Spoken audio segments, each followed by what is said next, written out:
this is no illusion, because I don't know any magic. But if you could for me, in your mind, picture a card. It can be any card, but don't tell me. And save it. It'll come in handy later. Have you ever sucked an ugly guy's cock by mistake? But I bet you've accidentally blown on food that isn't hot.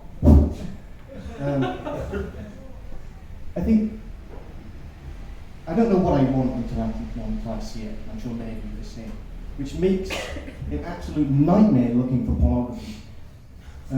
I think porn's one of those things where I prefer it if it's done by an amateur and not professional. Compared to many other things. You know, I want to see someone, a passionate performer, not a paid one. Someone who's in it for the skin of the game. You know? I think how your kitchen's organised can tell a lot about who you are as a person. Like, do you have your crisps in a box, accessible, visible? You can just grab any pack that you desire anytime. Or do you cram a half-torn bag into the back of the cupboard and fucking gamble away, hoping you get the bag you want, until eventually, after it's teared down over the weeks, it's spewed out into the cupboard like the fucking failure you are. I don't know if you've ever gone to shake someone's hand, and then they've done that thing where they wipe it down the trousers first, and you're like, what the fuck, man? Keep that to yourself. But I like it when I've got wet hands, and if I go to shake someone's hand, I can be like, sorry man, hands are wet, can't. But there's always that one psychopath that's like, I don't mind. Look man, I didn't tell you for your benefit. If my hands are wet, that's the same as your hands being wet. And I don't want to touch you whilst you're wet. This isn't that kind of relationship. So get your hand out of my face, or I smack you in yours, you fucking pleb. But I'm not going to say that to the managing director, so I can shake his fucking hand. You can't trust people. I'm sure you're very aware of that, but I'll give you proof anyway. Fire exits. Fire exits. Fire exits. Do not use in case of fire. Why? Because it's alarmed. Why is it alarmed? You see, we don't trust people to see a fire, pull the alarm, before darting for their fucking lives. So we booby-trapped it. What's behind the door? A fiery abyss. I see locks on bridges a lot of the time, and I'm always wondering, like, who's out here stealing a fucking bridge? On top of that, if you could steal a bridge, what's that little fucking lock gonna do? But obviously, I later realised it's more of a symbolic meaning. That people put them on there to commemorate someone who's died, which is ironic because the more people that die, the more locks get put on the bridge. After a while, the bridge will collapse, killing further people, resulting in more blocks on fewer bridges. It's a vicious cycle. I think. I always say I hate this old fucking face I do later on. We focus too much on what we can do and not what we should do. Unless it's climate change, in which case, like, fuck it, why bother? We know we can, it's totally possible. What have we got to prove? Which is the complete opposite of the JFK speech, which is, we went to space because it's hot. We landed on the moon because it's what? We want to land on the moon because it's hot.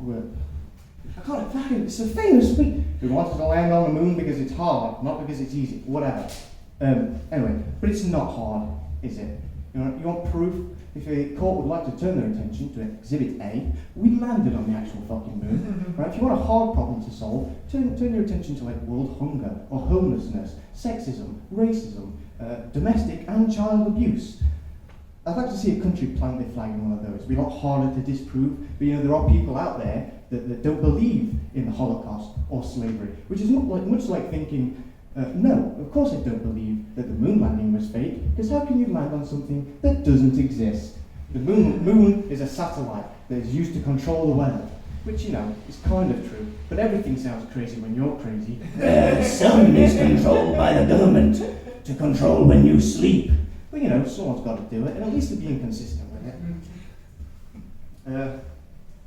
Also, I don't get about conspiracy theories is they rely on the fact that the government is intelligent and malicious, and they're able to design these little nanobots that can be injected into you via a fake vaccine for a fake virus that they created, they can track you wherever you are on the planet. But also, they're clumsy and inept enough to have a go 3 or 4 times to get it right. But that sounds like the government, which is malicious, immoral, inept, incompetent. Go back to the space thing. I hate the fact that I'm obsessed with space. I think it's a very vain and arrogant thing, or very privileged. It's a very white guy to go, yes, we've solved all the problems on Earth. Tell me more about how the universe works. But everything's everyone's getting more obsessed with space. The Marvel movies are in space. Billionaires are going to space. Well, it was cool when they first went up. They came back, and they described the unique and tranquil feeling that it had. But I don't think any of us were under the interpretation that Jeffrey Bezos was going to come back with a new perspective. I'm pretty sure he just went up there to see if it was possible to piss in bottles. And to much delight, that's the only way you can piss in space. I think we all like a bit of space every now and then. I like to take showers. If you've ever noticed, you tend to take longer showers when you're more lonely. Anybody? Well, scientists did a study and they found this out. This is people substitute emotional warmth for warm showers, which is something that I like to think about during my safety time showers. I take the assumed position at the bottom of the shower, basin, with the water hitting my head, going down my back and around my belly, much like the warming embrace of a loved one. And that's when it hits me, the fact that I'll never be able to accept love because I'm too emotionally closed off. I don't believe that I'm worth it. I don't believe that I can be loved. So, fucking laugh. I get up, and I see the water running over my penis like I'm peeing. That cheers me up. But then the water turns cold. It drags me back to the hard, lonely reality from whence I came. So I turn off the water and I get out. I'm fucking freezing. So I grab the towel, but it's wet from my obsessive showering.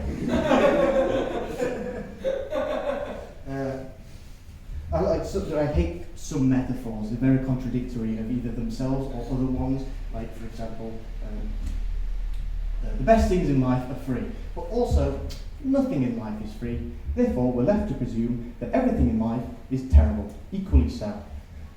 There was another one, a bird in the hand is worth 2 in the bush, but also you can kill 2 birds with 1 stone. First of all, why are we short on stones all of a sudden? Use as many stones as you need. If you need more, give me 5 minutes. Not many here, I grant, but I can get more. Second of all, forget this section. Second of all, rocks aren't perishable. You can throw it and then pick it back up. If you're lucky, with 2 dead birds. But essentially, you can kill an infinite number of birds. So the saying should be, a bird in the hand is worth 2 in the bush, but a rock in the hand is a fucking nightmare for the birds. But they say violence isn't the answer, but the math says otherwise. I say, if you give a man a rock, then you can kill a bird. But if you teach a man to kill 2 birds, save yourself a rock. That would be the end. Oh, who here remembers the card? Well, if you do, why bother? I told you I don't know magic. I had a specific bit about not trusting people. I was trying to teach you things, but you were too distracted, thinking, oh, Jack of clubs. No, I think Kyle better.